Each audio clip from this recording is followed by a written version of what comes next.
Karena dulu ulama itu sudut pandangnya itu ya seperti itu. Ada yang ulama suka ibadah itu sholat, ada yang milih tidur.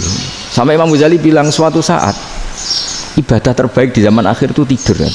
Sholat saja kalah sama tidur kan. Tapi itu loh ya, yang wajib tetap loh, terus kamu gak sholat wajib. Begini beliau mencontohkan itu. Ada orang sholat tahajud terus obsesinya itu ingin hajatnya terkabulkan. Sementara yang tidur obsesinya nikmati rahmatnya Allah, boleh tidur, bisa tidur. Kata Imam Ghazali, timbang kita tahajud terus nuntut pangeran aduk turu katanya. Mergo engko di akibat terus setan memberi bisikan, "Loh nyatanya kamu tahajud ya gak terkabul." Berarti cerita bahwa Nabi ngendikan kalau doa tahajud mustajab enggak. Daripada ngono ki aduk turu ora tau ndonga. Timbang ngabri-abri Islam ya, timbang ngelek-ngelekin apa? Islam. Jadi ulama itu mulai dulu itu sudah berpikir. Banyak orang menjadikan tahajud, sholat malam itu media untuk hajatnya. Dan kalau nggak kesampaian ini mutung. Nyalahkan kiainya ijazah ramandi. Macam-macam. Daripada ngono ora usah apa? Tahajud turu. Dan jenis kayak ini tuh banyak. Makanya ulama kayak saya itu saenake dhewe itu ya jarak. Saya sering didolani muhibbin terus bilang, "Gus, saya doakan gini-gini, saya mau nyalon bupati atau saya gini." Saya bilang, "Gak waduh orang donga, nak ramandi darani ulama dongane ramandi." Nak mandi kamu jadi bupati tetap nganggep karena beli. Sopo sing ora roh bupati saya juga beli. Ribet kan? Ketika mereka jadi ngunsurkan doa kamu apa karena kemarin beli? Yang beli maksudnya, nggak beli nggak usah tersinggung. Jadi ribet ngadepin. Nggak, artinya gini loh, boyo doa itu jangan dipakai begitu loh. Kalau minta nasihat tak nasihati, jadi bupati yang baik, gubernur yang. Kalau minta doa itu resikonya akhirnya gigi kalau diminta doa ya doa, sebenarnya diisinya itu nggak doa kemenangan. Selamat. Itu nggak selamat gitu. Karena ribet.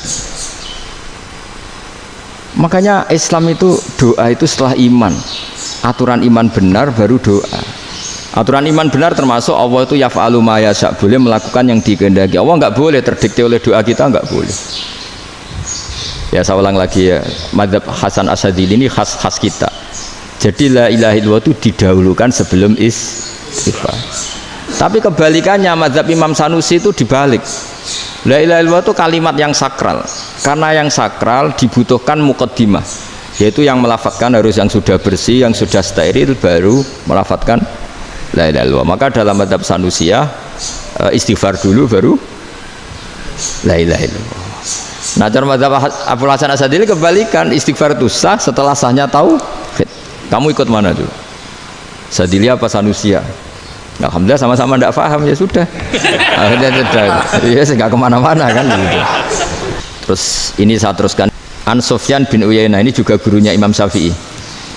Kata Sufyan bin Uyainah, beliau cerita, kana Isa wa Yahya alaihi salam ya'tiyanil qaryah fayas'alu Isa an syirari ahliha wa yas'alu Yahya an khiyari ahliha.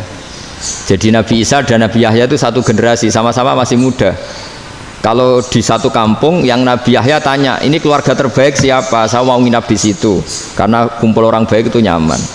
Kalau Nabi Isa kebalikan, keluarga terburuk mana ya, saya tak di situ. Nah terus akhirnya faqala lahu Yahya lima tanzilu ala syirarin nas, kenapa kalau kamu bermalam kok malah kumpul orang-orang yang nakal? Innama ana tabibun udawil mardo, saya ini nabi barat dokter, di mana-mana dokter yang ngumpuli yang sakit, ngobati yang sakit. Makanya di NU itu ya banyak kiai jazab mengumpuli yang nakal-nakal. Nak tepak yang entas yang nakal, nak tepak ya katut. Ini adu nyali lah sudah gitu. Tapi itu ada ilmunya, yaitu niru Nabi siapa? Isa. Kalau kamu dokter penelitian tuh cari daerah yang banyak pandemi apa yang bersih? Yang banyak pandemi, karena yang namanya penelitian ya di situ kan. Kalau kamu dakwah ngentas kemiskinan, ke daerah miskin apa daerah kaya? Nah sama, kalau ngentas kefasikan ke daerah fasik apa daerah orang soleh? Fasik. Ya, tapi itu Nabi Isa. Nah, kalau kamu tidak Nabi kan potensinya kan ngadut itu. Tapi setidaknya bahwa kita sering disalahkan karena punya beberapa tokoh yang ngancani fasik-fasik, itu sebenarnya ada dalilnya, yaitu Nabi siapa? Isa. Nah terus masalah tegas dan lunak. Ketika ada mahasiswa misalnya pacaran, boncengan lanang dan perempuan, itu pilihan kita apa? Kalau tegas, terus gak mau mendengar kita. Misalnya gini, contoh gampang, tak beri contoh Pak D, jangan orang tua, nanti secara fikih itu beda. Nah ini kan kita orang pesantren, biasa ngaji fikih detail.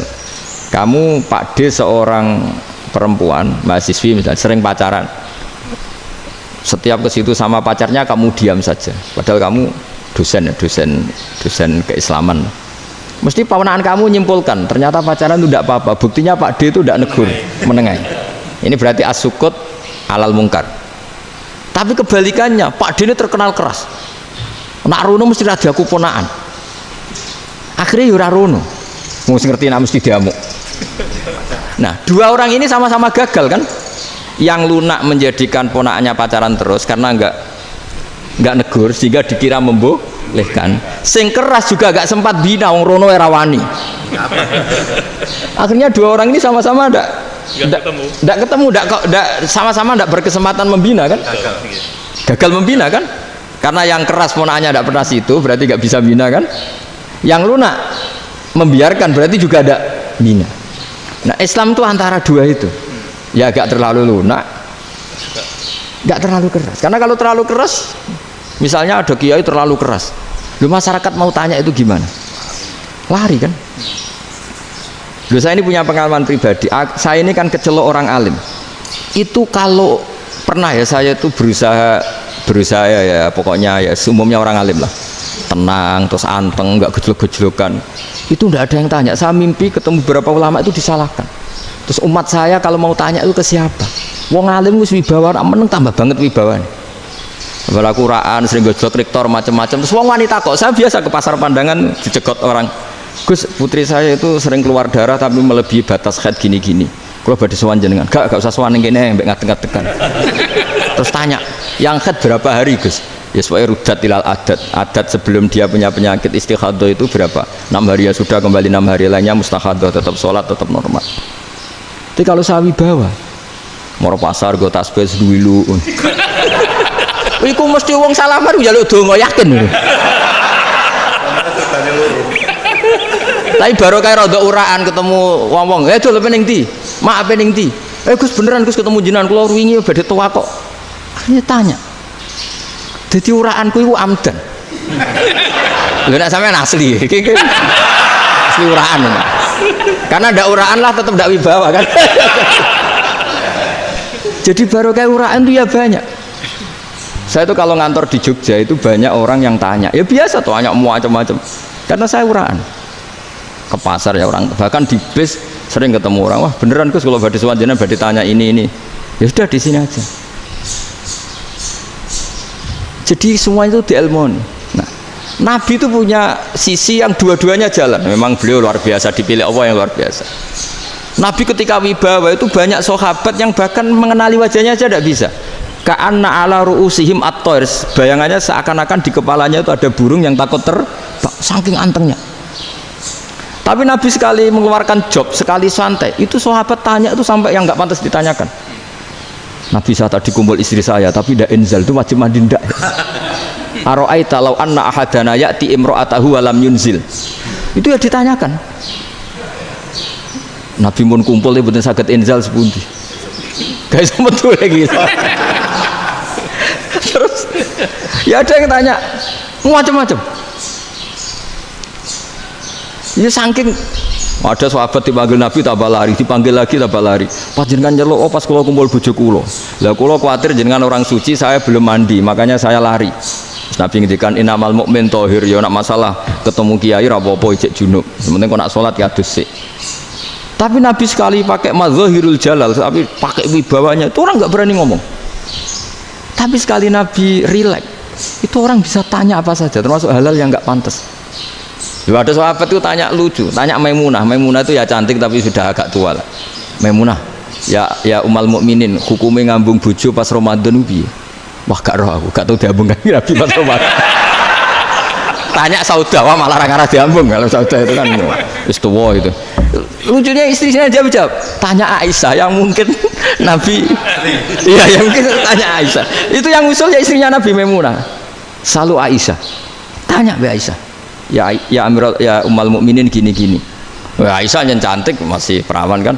Qabbalani Rasulullah bahwa oh Nabi biasa ngambung-ngambung pas Ramadan dan beliau tetap puasa. Akhirnya fakih ngarang kan wa takbil fi Ramadan wa tublah la tubtilu shauma ngambung ora. Iku udah biasa di ya nasi bojone ayu. Nah ini artinya seasik itu gitu. Jadi garwane Nabi sing ngrasa rodok tuwa. Wah, aku ora tahu ya. Kok Aisyah. Serilek itu dulu itu.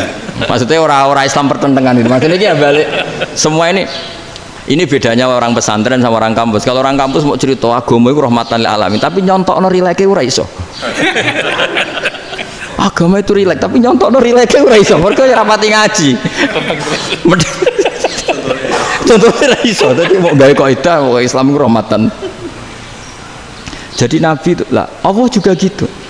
Allah itu kalau sudah memperlihatkan madzahirul jalal itu mbok malaikat Jibril rawani ketika Allah dengan madzahirul jalal. Tapi kalau Allah dengan madzahirul jamal, madzahirul apa? Jamal. Iku yo gojol-gojol kan ambek makhluke gojol. Yo buli-bulian cara sakniki. Ya sampean delok ning hadis syafaat itu, akhiru man dakhalal jannah atau akhiru man kharaja minan nar itu di beberapa judul. Ada seorang rojul yang ahli neraka ya, dintas baik pangeran, terus ditudono swarga. Gusti, swarga, sengiler tok ora wong wayu, roh wis wong ngiler tok. Ngerjaluk Gusti mosok roh tok ora oleh mlebu. Jarimu asal mlebu metu kon neraka ora jaluk-jaluk meneh. Sumpah lho ya, gak jaluk apa-apa meneh. Mboten Gusti. Sekali saya keluar dari neraka ndak akan minta apa-apa lagi. Wis. Wallahi, wallahi, la as'alu ghairah. Maksudnya ghairah khuslah, ghairah tilkal khuslah. Ya niku selain keluar dari neraka saya tidak akan minta lagi. Didono swarga wong do kelon seru wibet kan. Sing bojone elek kan dendam dadi ning swarga iku. Swarga wis macam-macam. Gusti mosok roh tok ora oleh mlebu. Jarine janji ra njaluk meneh. Akhire ya wis didelokno neraka. Jadi pangeran jawabe gampang didelokno neraka. Roh neraka begitu menyakitkan, begitu ngeri. Sudah Gusti saya tidak minta surga, sementing nggak masuk neraka. Rabbana srif anna adzab jahannam. Setelah lama itu diadepno swarga njuk mlebu swarga, terus diadepno neraka. Akhirnya ya sudah.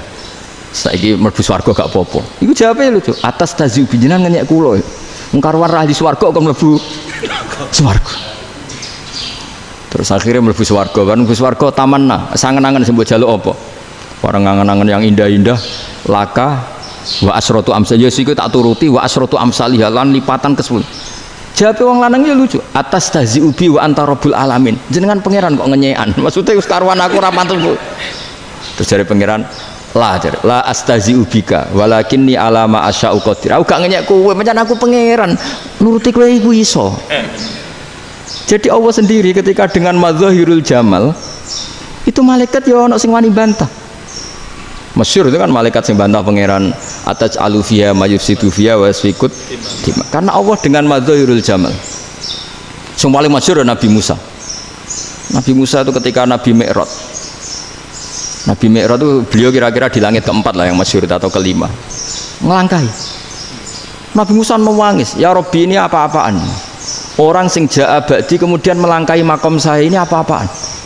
Jadi Nabi Muhammad kan apapun hebatnya kan junior. Kok melangkai makom saya ini apa-apaan?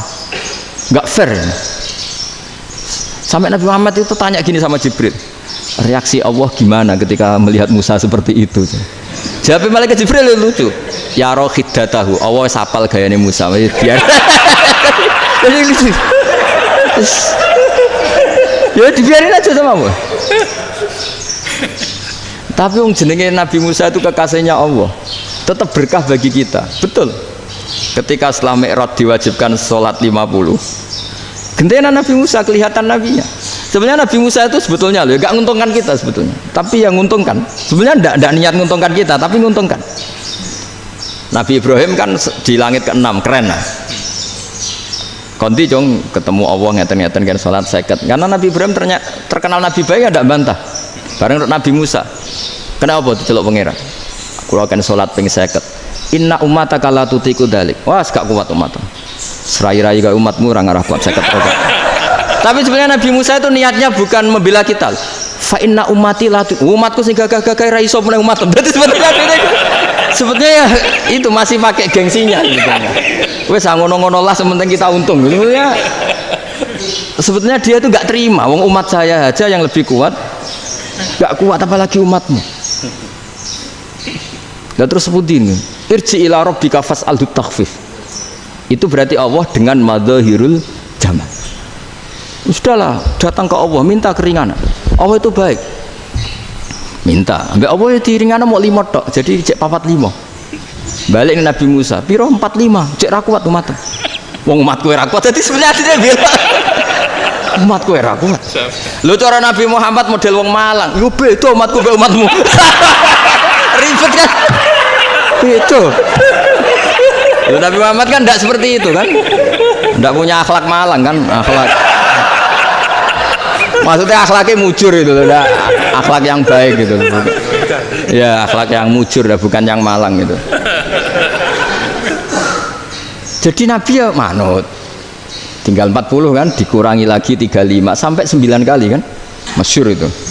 Ya kan kalau dikurangi 55 kan berarti turun naik kan 9 kali. Itu setelah 5 itu Nabi Musa cek usut, masih ragu.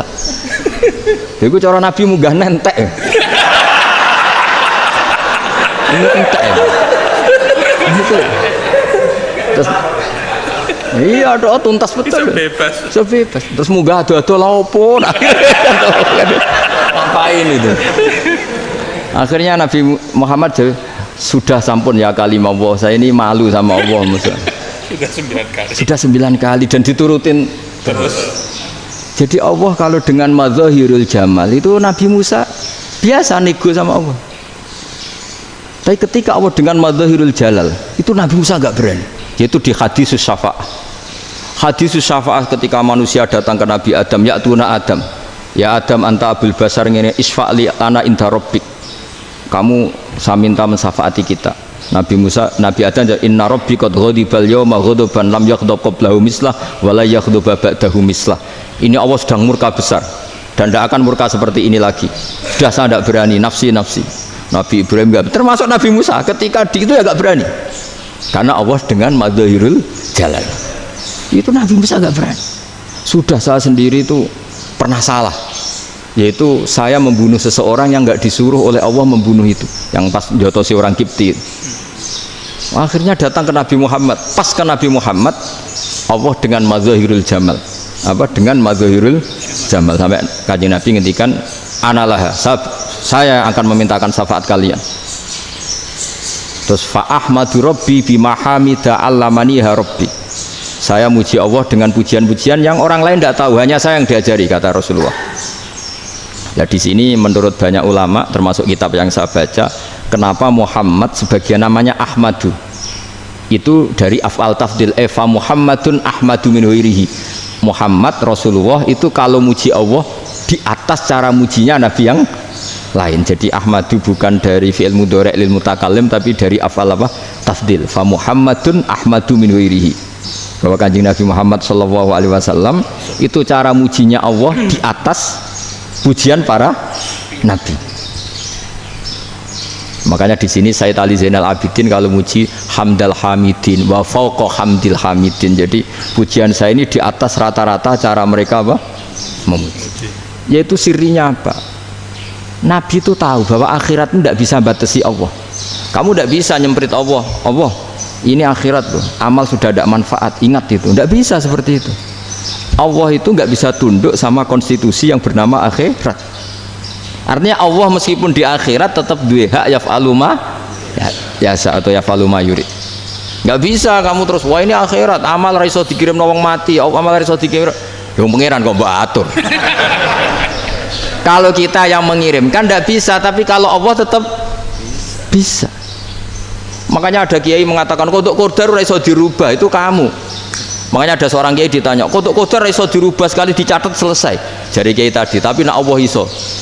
Dalile apa yang huwa ma yasha wa yusbit. Nak Allah ya iso, sing ra iso kan kita. Nah, Nabi itu tahu betul meskipun akhirat itu Allah masih bisa dinego saking baiknya. Akhirnya Nabi sujud, masyhur itu terus, ya Muhammad irfa' ra'sak wasal tuta wasatu safa.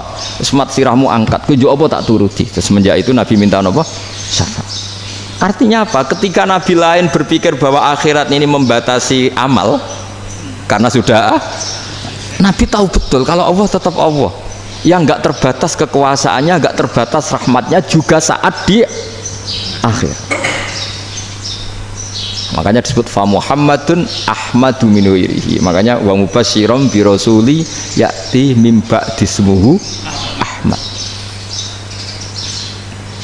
Jadi makanya terus banyak GNU sing macam-macam lah.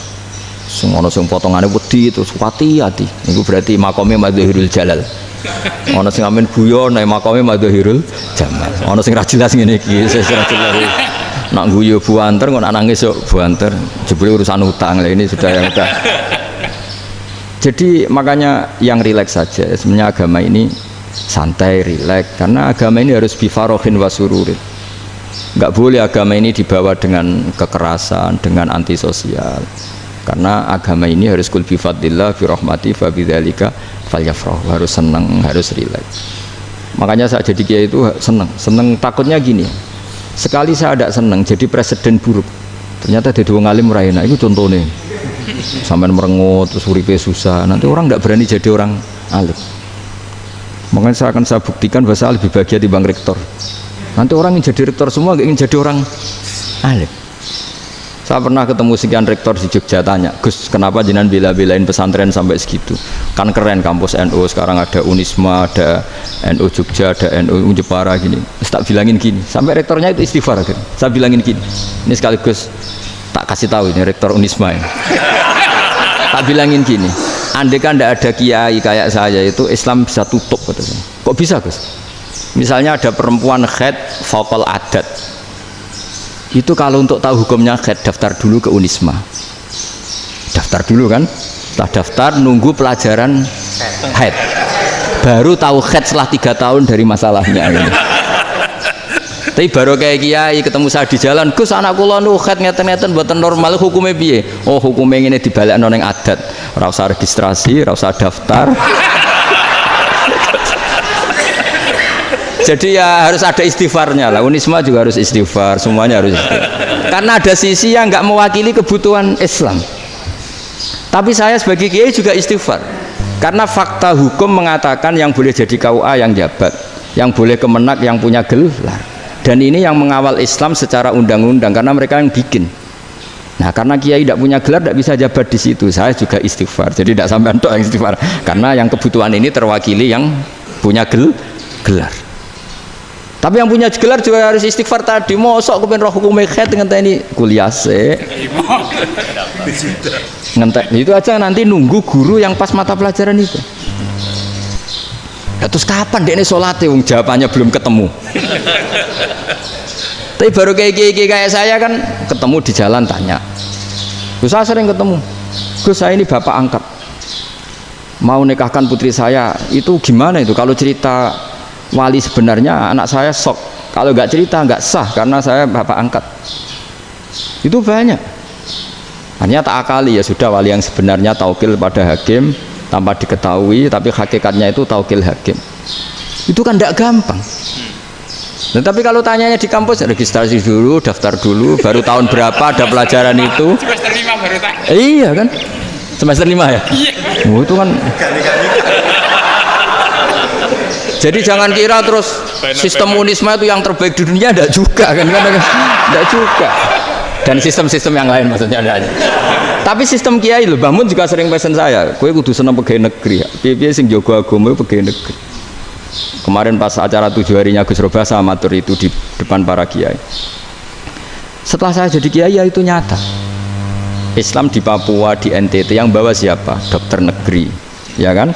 KUA negeri, barokahnya mereka negeri dijamin negara kan, barokahnya muslim berkebutuhan Islam, akhirnya bikin musola di situ, bikin masjid. Bahkan di Korea Utara itu ada masjid bawaan duta besar karena banyak duta besar muslim berkebutuhan masjid. Yang bisa gini itu yang negeri apa yang swasta?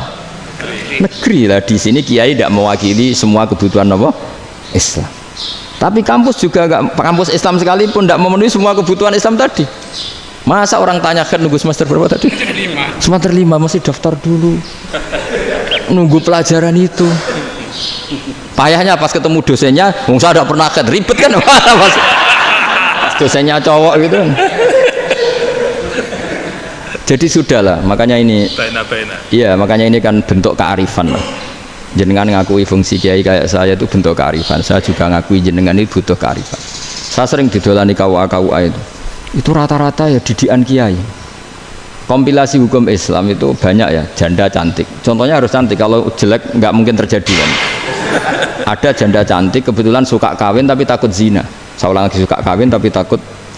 Itu seringnya gitu Pak Rektor. Jadi dia kawin bosen, bilang ke KUA, Pak saya sekarang mau nikah sama ini. Loh, tapi kamu mau punya suami. Ya tapi kan nggak tercatat Pak. Itu KUA-nya rata-rata itu nggak berani.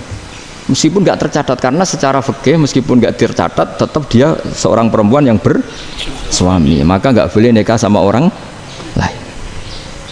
Jadi coba kalau nyun sewu KUA hanya ngikuti hukum formal, yang penting di catatannya nggak punya suami, ya dinikahkan saja kan.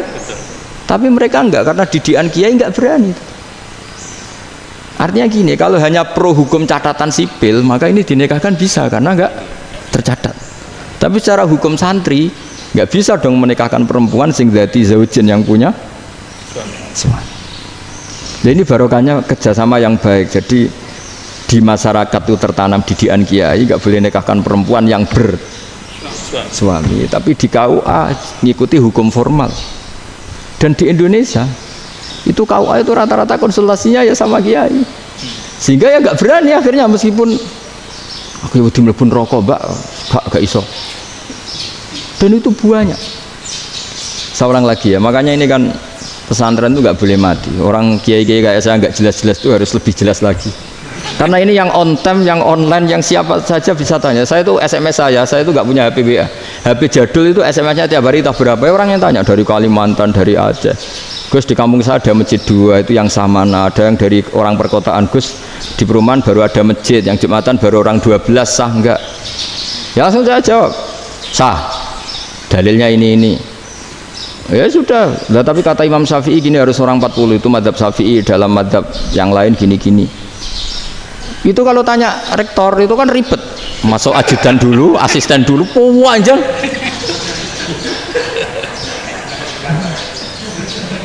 Wah itu kan ribet kan. Manggil dosen, dekan VAI dipanggil, dekan VAI nggak mau langsung jawab, cari dosen yang nekuni itu. Usul fikih saya nekuni itu baru seminar, nunggu dulu mbak, ini orangnya baru. Panjang kan. Bisa tutup Islam kalau kesuwen. Coba kalau tanya kiai kan enggak, ketemu di jalan. Dulu Mbah Zubair kata Mbah Mun, saya termasuk santri yang diapresiasi Mbah Mun. Dhisik Mbah Zubair yang ngono, anak nong takok sampai sowan gak oleh. Gak takok ning kene. Saya biasa ditanya orang ngadeg-adegan. Ya alhamdulillah ilmunya cukup, kalau gak cukup ya kok sik. Jadi sebetulnya orang sopan itu ya agak-agak ada yang ditutupi sebetulnya. Mboten prayogi teng dalan nginjang mawon matur. Ya sebetulnya ya sebenarnya memang ilmunya agak cukup gitu. Tapi itu sebenarnya secara fikih itu haram, menunda itu haram. Ya haram tuh, coba bayangkan ya, kalau tanyanya sekarang, Gus saya ini sudah keluar darah 1 bulan penuh, padahal normalnya hanya 6 hari. Saya nanti sholat enggak? Kalau nginjang mawon dugi kula, berarti kan hari ini belum ada keputusan. Sholat apa enggak kan? Tapi karena modus tadi, boten prayogi nggih ngendikan ngoten teng dalan ngenjang tengen kula. Itu kemungkinannya 2, sopan atau goblok, itu saja. Kayaknya kalau sopan enggak lah. Kayaknya enggak lah kata saya. Karena secara fikih itu jelas haram. Bagaimana mungkin suatu yang harus dipraktekkan nanti duhur dijawab besok, berarti duhur, asar sampai subuh belum ada jawaban, berarti nggak ada sholat kan. Ya, makanya dibutuhkan orang-orang alim yang kultural seperti ini, dan NU menghormati kultural. Tapi Mbah Mun juga sangat menghormati Islam formal, karena tadi produk-produk formal itu bisa dilembagakan oleh negara, dan itu kita ikut untung gitu. Makanya Mbah Mun itu kalau punya tamu KUA, punya tamu polisi sampai pejabat itu Kenapa saya contohkan KUA supaya jangan kira seperti pendapat orang-orang hasud, wah ya mesti aja disolani presiden seneng, menteri seneng. Enggak juga. Sebenarnya semua kiai itu mulai KUA sampai polisi, polsek, polres itu seneng semua karena sama-sama diajak mengawal bangsa ini, diajak mengayomi semua masyarakat. Tapi kadang-kadang masyarakat ngeritiknya, jenis kiai disolani menteri ya seneng presiden. Padahal yang soal kiai itu ya mulai KUA, Kapolsek, kepala desa, RT, Mudin. Itu Mudin kalau tanya ya lucu-lucu. Gus kalau nate nyembelih pitik kemanian, pitik gue gede man. Akhirnya Gus ngerti nak kemanian langsung tak sebelah benda. Terusane gue sah tau. Itu ribet. Ya tak jawab. Lah pitik pasti gue cek urip tau orang. Terus urip Gus. Wes sah cara madzhab Malik kerja urip. Karena itu ada perdebatan antara madzhab Malik dan madzhab Syafi'i. Nah cara Imam Syafi'i itu agak ketat. Hewan yang punya kehidupan sudah muttoribah, misalnya ayam jago, contohnya harus jago, karena kalau ayam kecil diikhlaskan haram. Jadi yang cilik wae kan gitu. Fikih itu ya, fikihnya orang Indonesia itu pecundang. Kalau ayam kecil nggak ditanyakan, mate ra wis. Kalau jago, jago ditabrak truk kejet-kejet. Andai kan nggak disembelih pun mesti mati. Itu cara madzhab Syafi'i itu haram. Karena penyembelihan ini tidak menjadi penyebab kematian, tapi memang karena kecelakaan tadi. Ini cara madzhab Imam Malik enggak. Andai kan enggak disembelih, matinya kan 2 menit lagi atau 1 menit lagi. Andai kan enggak disembelih, berarti mati sekarang itu bawaan pisau apa bawaan kecelakaan?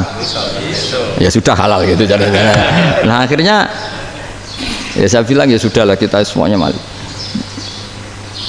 Jadi cara debat, cara Imam Syafi'i enggak, cara berpikir itu sudah tidak kehidupan yang normal. Yang dimana-mana penyembelihan itu mematikan yang hidup normal, jadi agak ketat. Sehingga dalam contoh kemanian, kalau dalam bahasa Jawa nyembelih agak sempurna terus pesonya jatuh atau apa itu, kalau pakai madzhab Syafi'i agak kesulitan. Jadi kalau madzhab Malik asal diselesaikan secara fauron, dan juga sebagian madzhab Syafi'i itu halal. Nah orang mesti tanya gitu, Gus, wedhusku tabrak truk, man Gus kejet-kejet. Nak pitik cilik ra ditakokno. Makanya termasuk kritiknya Mbah Mun, tapi ini madzhabnya Mbah Mun ya, kamu boleh ikut boleh ndak, karena ini urusan ndak penting. Dewe wong-wong lucu, nak ditakoki yuyu muni haram mergo amfibi. Yuyu ngerti ya, Man? Yuyu nggih. Tapi nak ditakoki kepiting muni halal. Mergo nak yuyu haram gak eman, nak kepiting eman. Padahal alasannya coba, kenapa yuyu haram? Karena amfibi kan, bisa di air, pertanyaannya kepiting seperti itu ndak? Nah, tapi kepiting kalau haram kan eman. Karena besar kan. Kalau yuyu silahkan haram kan gitu. Artinya apa? Fikih kita ini agak-agak pecundang gitu, agak-agak pertimbangan. Iya, ini lucu kan? Kualitatif. Coba alasannya yuyu haram karena apa? Amfibi kan? Hidup 2 alam. Pertanyaannya kepiting seperti itu enggak? Iya. Iya, kenapa? Kalau orang tanya, yuyu haram apa halal? Rata-rata jawab haram. Tapi kalau kepiting mulai khilaf. Loh mestinya kan sama kan? Nah itu karena unsur imannya. Iya tadi. Saya juga sering melihat tonggo-tonggo itu. Ayam cuwilik sakmene ketabrak truk, enggak ada yang tanya. Tapi saya pernah jalan-jalan di Naruan sini. Ono jago ketabrak, sing duwe langsung marani kula. Pas saya naik motor, Gus ini halal apa haram? Nah langsung kula sebelah halal apa haram? Wis kanggo kowe halal ya, halal. Karena saya tahu tak jawab haram mesti kecewa itu. Aduh, ini kiai ini beratnya kan. Ya akhirnya ya saya setelah itu mate Imam Syafi'i ngapunten umat kula nu rahasia, madzhab jenengan tuh ndak siap. Untuk madzhab ini tidak sama. Iya kan, akhirnya pakai madzhabnya Imam Malik tadi.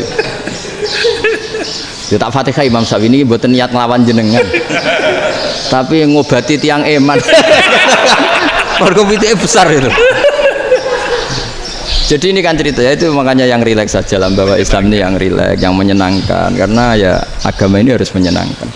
Raditu billahi robba, raditu itu seneng banget, ridho itu puas, nggak boleh beragama pertuntungan terus emosinan, ya marem atau raditu itu marem, jadi yang nyaman. Ya saya kira demikian. Assalamualaikum warahmatullahi wabarakatuh.